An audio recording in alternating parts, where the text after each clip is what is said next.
नमस्कार, मी शीला पाटील. शिदोरीमध्ये आपलं स्वागत आहे. आज आपण पाहणार आहे दिवाळी फराळातील एक स्पेशल पदार्थ चिवडा. दगडी पोह्यापासूनचा चिवडा करायचा आहे आपण. फराळातील चिवडा जर खमंग आणि खुसखुशीत चवदार झालेला असेल तर फराळ करण्यात मजा येते. आज आपण चिवडा मसाला करून त्यापासून चिवडा करायचा आहे. चला कसं करायचं ते पाहू. रेसिपी पाहण्याआधी तुम्ही अजून माझ्या चॅनलला सबस्क्राइब केलेला नसाल तर प्लीज सबस्क्राइब करा. आणि माझ्या रेसिपी जर तुम्हाला आवडत असतील तर लाईक करा, शेअर करा, कमेंट करा. चिवडा मसाला करण्यासाठी लागणारे साहित्य: 2 चमचे धने, 1 चमचा बडीशेप, अर्धा चमचा जिरे, 1 मोठा कांदा बारीक स्लाइस करून उन्हात वाळवून घेतलेला आहे, लसूण 10 ते 15 पाकळ्या बारीक स्लाइस करून उन्हात वाळवून घेतलेले. जर तुम्ही लसूण आणि कांदा वापरत नसाल तर नका घेऊ. हे मसाले आपण भाजून घ्यायचे आहेत. आणि इतर साहित्यामध्ये 1 चमचा हळदपूड, 2 चमचे पिठी साखर, 1.5 चमचा काश्मीरी लाल तिखट आणि 1.5 चमचा मी इथं लवंगी मिरची तिखट घेतलेलं आहे. हे तिखटासाठी आहे आणि हे कलरसाठी आहे. आणि तिखटाचं प्रमाण आपल्या आवडीनुसार घ्यायचं आहे. अर्धा चमचा सैंधव मीठ, 1 चमचा साधं मीठ, अर्धा चमचा गरम मसाला आणि पाव चमचा आमचूर पावडर आणि अगदी 4 ते 5 दाणे फक्त सायट्रिक ॲसिडचे घेतलेले आहे. जर तुम्हाला सायट्रिक ॲसिड वापरायचं नसेल तर अर्धा चमचा आमचूर पावडर वापरू शकता. एवढ्या साहित्यापासून आपण चिवडा मसाला करायचा आहे. चला कसं करायचं ते पाहू. गॅसवरती एक जाडबुडाची कढई गरम करून घ्यायची. कढई थोडं गरम झाल्यानंतर त्यामध्ये धने थोडा वेळ भाजून घ्यायचा. गॅस मंदच ठेवायचा. धने थोडस गरम झाल्यानंतर त्यामध्ये हे 1 चमचा बडीशेप आणि अर्धा चमचा जिरे घालायचं आणि हे एकत्रित करून मंद आचेवर थोडं छानसं भाजून घ्यायचं. हे भाजल्यानंतर एका ताटलीमध्ये थंड करायला काढून घ्यायचं. आता त्याच गरम कढईमध्ये हे कांदा बारीक स्लाइस करून उन्हात वाळवून घेतलेला आहे.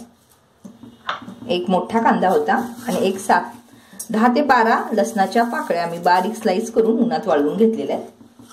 हे आता कुरकुरीत करून घ्यायचं.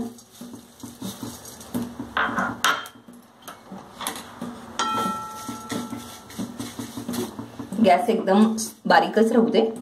जर तुम्ही कांदा लसूण वापरत नसाल तर हे नाही घातलं तरी चालू शकतं.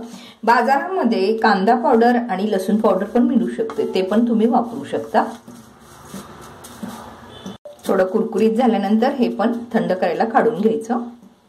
भाजून घेतलेलं मिश्रण थंड झाल्यानंतर मिक्सरला वाटून घ्यायचं.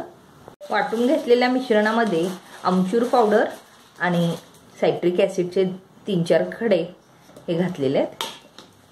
त्यानंतर गरम मसाला,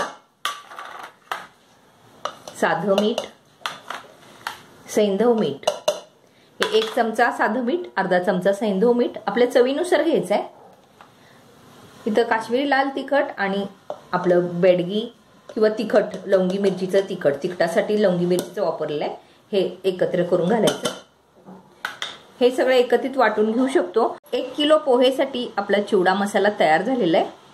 आपण हा चिवडा मसाला पोहे तळून किंवा भाजून झाल्यानंतर सुरुवातीला हळद लावायचं म्हणजे पांढरट दिसत नाही. आणि त्यानंतर हा मसाला भुरभुरून पूर्ण सगळं चोळून घ्यायचं आणि त्यानंतर मग पिठी साखर वापरायचं आहे. जर तुम्हाला एकत्रित सुद्धा हे घालून तुम्ही पोहेला लावू शकता. असा हा आपला 1 किलो पोहेसाठीचा चिवडा मसाला तयार आहे.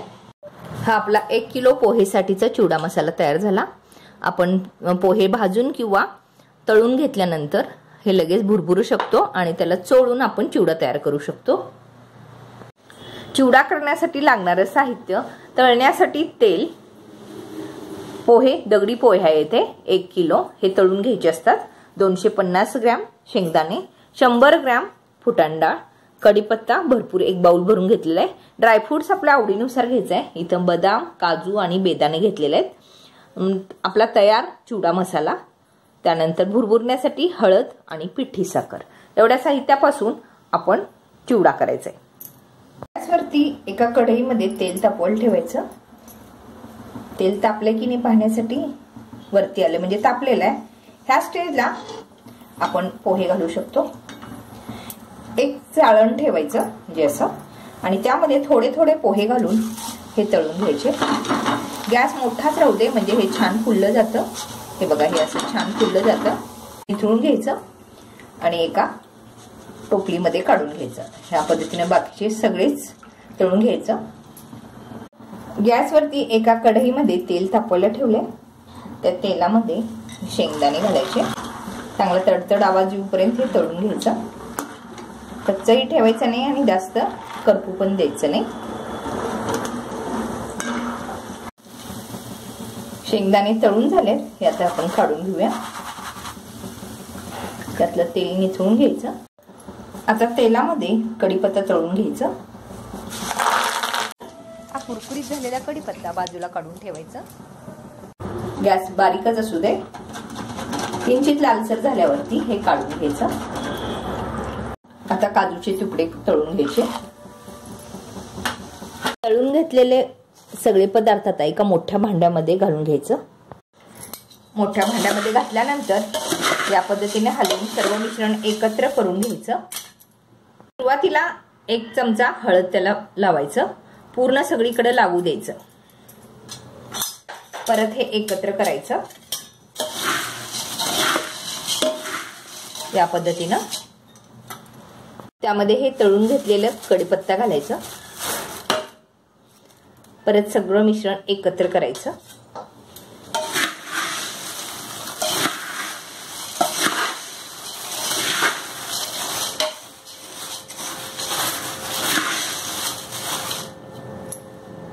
आता हे तयार चिवडा मसाला थोडासा भुरभुरून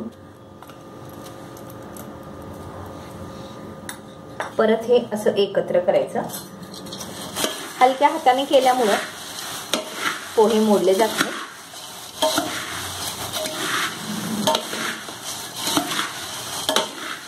या पद्धतीनं परत थोडासा मसाला घालायचा. मसाला हळूहळू थोडा भुरभुरून एकत्र करायचा म्हणजे छान मिसळलं जातं.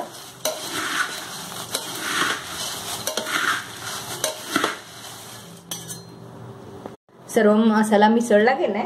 आता त्यावरती पिठी साखर भुरभुरायचंय. त्यामुळे थोडंसं पिठी साखर यामध्ये घालून परत एकदा सर्व मिश्रण एकत्र हलवून घ्यायचं.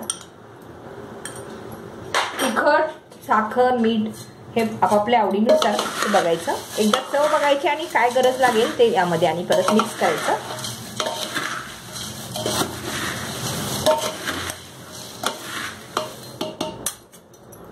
आपला खमंग असा चिवडा तयार आहे. आपण हे आता थोडंसं थंड झाल्यानंतर एका पिशवीमध्ये भरून एका डब्यात घालू शकतो. महिनाभर त्याचा आस्वाद घेऊ शकतो. तुम्ही या पद्धतीनं करून पहा आणि त्याच्या प्रतिक्रिया द्यायला विसरू नका. वेळात वेळ काढून माझी रेसिपी पाहिल्याबद्दल धन्यवाद. परत भेटू अशाच साध्या आणि सोप्या रेसिपी सोबत.